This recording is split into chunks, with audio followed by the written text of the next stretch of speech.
মাটির মধ্যে একটি অর্ধেক পেরিয়ে থাকা পাথরের সামনে দাঁড়িয়ে আছে কপিলা এবং সে ওই পাথরটির উপর তার গোদুগ্ধ মিশ্রিত করছে।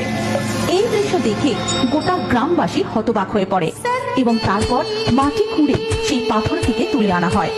রাজা স্বয়ং সেই পাথরটিকে তার গৃহে নিয়ে যান এবং সেই রাত্রেই রাজা স্বপ্নে দেখেন, বিষ্ণুদাস, ওঠো বিষ্ণুদাস, ওই পবিত্র পাথরের মধ্যে স্বয়ং আমি বিরাজমান।